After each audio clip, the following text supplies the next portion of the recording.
नमस्कार मित्रांनो, मी जार सूरज गायकवाड तुम्हा सगळ्यांचं आपलं YouTube channel farming tech finance वरती खूप स्वागत। ज्या चॅनल वरती आपण अर्थसाक्षरतेचे धडे शिकत आहोत, याच टप्प्यामधला अर्थसाक्षरतेमधला हा एक धडा आज आपण शिकणार आहोत। यामध्ये आपण पाहणार आहोत अफवांपासून सावध कसं राहायचं, पॉन्झी स्कीम्स पासून कसं सावध राहायचं आणि फसव्या योजनांपासून कसं सावध राहायचं, याविषयी आपण सविस्तर माहिती आजच्या व्हिडिओमध्ये घेणार आहोत। आर्थिक फसवणुकीपासून स्वतःचे संरक्षण कसे कराल, हा आजच्या व्हिडिओचा संपूर्ण सारांश आहे। फार्मिंग टेक फायनान्स तुमच्यासाठी अशाच प्रकारच्या सावधान करणाऱ्या व्हिडिओंची सिरीज घेऊन येईल। त्याचबरोबर मागे आपण अर्थसाक्षरतेवरचे जे व्हिडिओ बनवले आहेत ते तुम्ही नक्की पहा।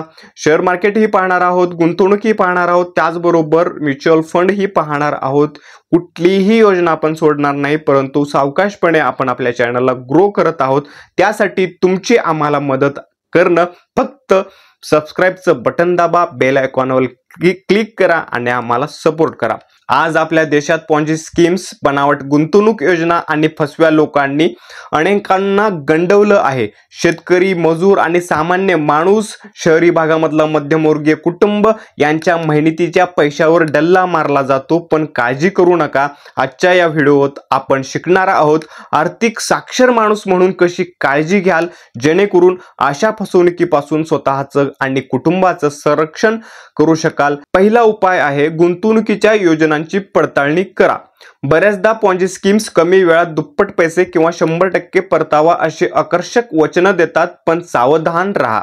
कोणतीही गुंतवणूक योजना खरी आहे की खोटी आहे हे तपासण्यासाठी सेबी किंवा RBI reserve bank of India यांच्या अधिकृत वेबसाईटवर जा। योजनेची कायदेशीर नोंदणी आहे का ते तपासा। जर कोणी तुम्हाला झटपट श्रीमंत होण्याचं स्वप्न दाखवत असेल तर थांबा आणि विचार करा, खूप चांगलं वाटतंय तर कदाचित ते खोटं आहे असा संभ्रम स्वतः निर्माण करून घ्या, जेणेकरून आशांपासून तुम्ही सावध राहाल। उदाहरणार्थ, शेतीसाठी नवं तंत्रज्ञान किंवा उपकरणांच्या नावाखाली पैसे गुंतवायला सांगितलं तर त्या कंपनीची पार्श्वभूमी तपासा। नेमकं ती कंपनी काय करते, त्या कंपनीचा व्यवसाय काय आहे, त्या कंपनीचे मालक कोण आहेत, त्यांची व्यवहारामध्ये चांगल्या स्वरूपाची छबी आहे का, अशा स्वरूपाची माहिती गोळा करूनच त्या योजनांमध्ये पैसे गुंतवा। मित्रांनो, दुसरा उपाय आहे आर्थिक साक्षरता वाढवा। होय, आर्थिक साक्षरता वाढवणं खूप गरजेचं आहे। आर्थिक साक्षरता म्हणजे पैशांचं नियोजन, गुंतवणूक आणि जोखीम याबद्दल माहिती असणं। स्थानिक बँक, कृषी सहकारी संस्था किंवा सरकारच्या आर्थिक साक्षरता कार्यक्रमात सहभागी व्हा। तुमच्या गावात बँक कर्मचारी किंवा आर्थिक सल्लागाराशी बोला, ते तुम्हाला खऱ्या गुंतवणूक योजना समजावून सांगतील।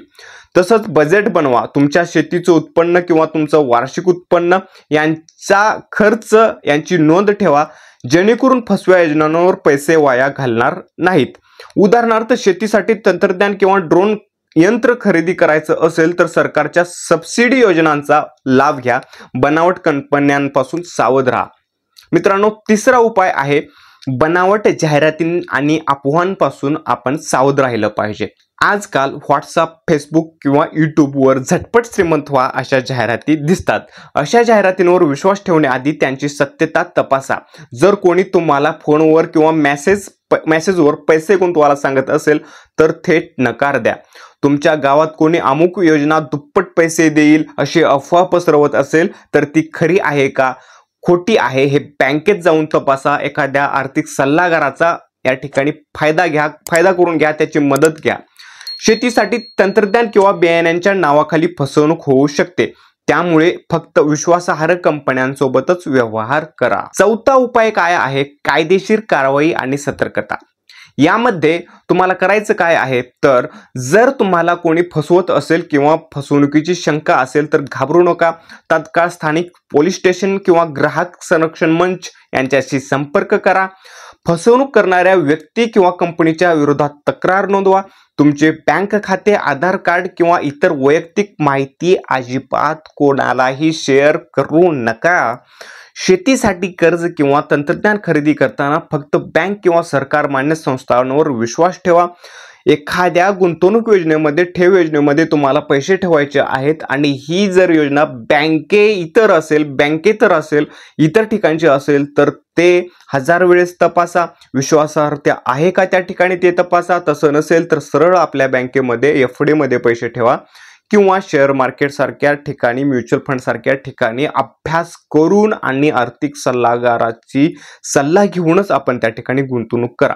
तुमच्या गावात अशा फसवणुकीबद्दल इतरांना देखील सांगा, जेणेकरून सर्वजण सतर्क राहतील. तर मित्रांनो, या सोप्या उपायांनी योजनांची पडताळणी, आर्थिक साक्षरता, बनावट जाहिरातींपासून सावध राहणं आणि कायदेशीर कारवाई, आपण पॉन्जी स्कीम्स आणि फसव्या लोकांपासून स्वतःचं संरक्षण करू शकतो.